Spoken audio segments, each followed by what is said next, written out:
Hi guys, I am Dr. Vinod Pankaj Misra and you are welcome in my YouTube channel Pankaj Institute of English. So dear friends, I am here with advanced English sentences. Dear friends, these sentences are very interesting and easy to learn. इसी प्रकार के sentence के लिए please आप subscribe कीजिए Pankaj institute of English तथा इसे ज़्यादा से ज़्यादा लाइक और शेयर करिए। यदि आपने अभी तक हमारे चैनल को सब्सक्राइब नहीं किया तो प्लीज़ इसे सब्सक्राइब करिए, बेल आइकॉन को प्रेस करिए ताकि इस प्रकार के वीडियो जब भी अपलोड हों आप तक नोटिफिकेशन पहुंच सके। तो शुरू करते हैं आज के वर्ड। फर्स्ट सेंटेंस है मैं बिल्कुल अच्छी तरह से हूँ। I am quite well. I am quite well. Next one is उसने क्या कहा मैं ठीक से नहीं समझा। I didn't quite understand what he said. I didn't quite understand what he said. Next one है यह जूते तुम्हारी पोशाक से लगभग मिलते हैं लेकिन पूरी तरह से नहीं। कभी कभार इस प्रकार के सेंटेंस हम यूज करते हैं जब कोई बहुत अच्छे कपड़े पहना होता है और शूज उसकी तरह नहीं होते, पूरी तरह नहीं मिलते हैं, तो यह सेंटेंस यूज करते हैं। तो इसको बोलेंगे these shoes are almost matched your dress but not quite. These shoes are almost matched your dress but not quite.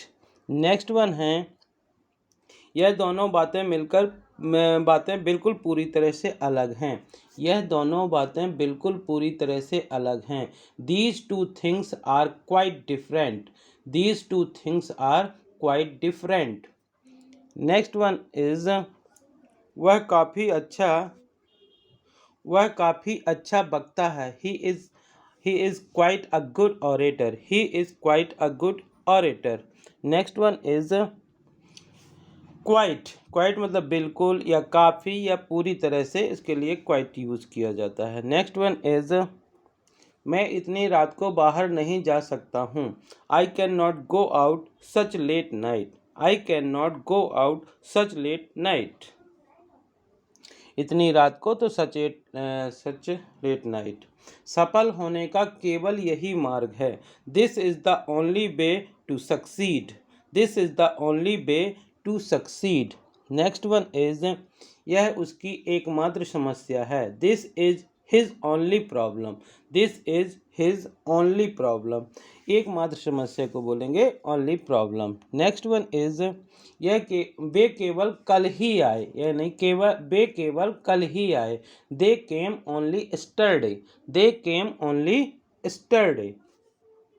Next one is केवल कोई मूर्ख ही ऐसा खतरा मोल ले सकता है। Only a fool can take such a risk. Only a fool can take such a risk. Risk मतलब खतरा। नेक्स्ट वन इज वह केवल 20 साल का है। He is only 20 at present.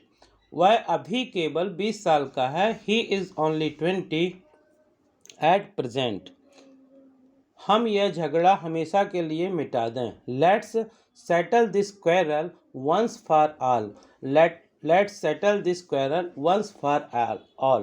तो dear friend, once for all एक फ्रेजल वर्ब होते हैं, क्योंकि वंस फॉर ऑल जिसका मतलब होता है हमेशा के लिए।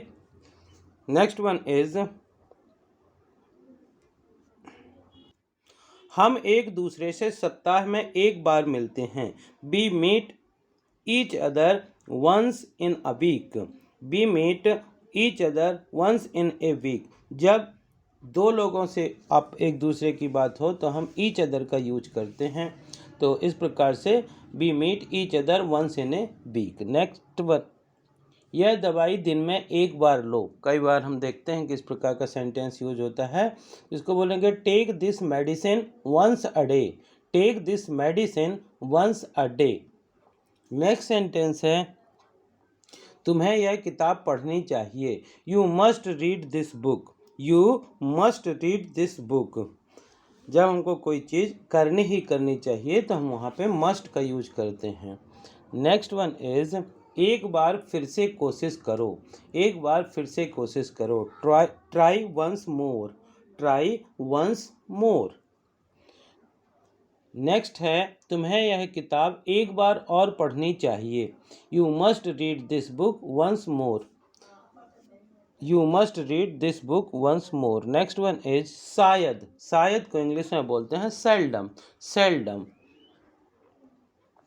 आजकल हम एक दूसरे से शायद ही मिलते हैं. We seldom meet each other these days. इन दिनों को या आजकल के लिए these days का यूज करते हैं. We seldom meet each other these days. जो भौंकते हैं शायद ही कभी काटते हैं. तो barking dogs seldom bite. Barking dogs seldom bite. Next one है वह शायद ही कभी गांव जाता है. He seldom goes to village. He seldom goes to village. Next one है मैं शायद ही आपकी मदद. वह शायद ही आपकी मदद करे. तो he seldom helps you. He seldom helps you. Next one है वह शायद ही यहाँ आता है. He seldom comes here. He seldom comes here. Next one is मुझे ऐसा नहीं लगता है. I don't think so. I don't think so. क्या ऐसा है? Is it so? Is it so? कई बार हम ऐसा पूछते हैं कि क्या ऐसा सचमुच है, प्रश्न के रूप में, इसको बोलते हैं इज इट सो. हमें अभी तक कोई समाचार नहीं मिला. We still haven't got any news. We still haven't got any news. Have not को शॉर्ट फॉर्म में हैवेंट. अभी तक वही किताब लिख रहा हूँ. मैं अभी तक वही किताब लिख रहा हूँ. I am still writing the same book. I am still writing the same book. क्या तुम अभी भी वहीं रहते हो? Do you still live there. Do you still live there. Next one है इस प्रकार के और भी कोई उदाहरण हैं. और भी कई उदाहरण हैं. There are still many more examples of this kind. There are still many more examples of this kind.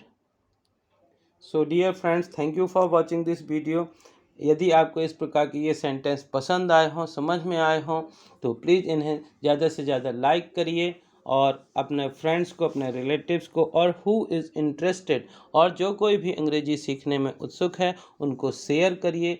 यदि आपने अभी तक हमारे चैनल को सब्सक्राइब नहीं किया तो प्लीज़ इसे सब्सक्राइब करिए, बेल आइकन को प्रेस करिए. Thank you for watching. On the occasion of auspicious occasion Independence Day, I would like to congratulate all of you and wish you happy Independence Day. Thank you.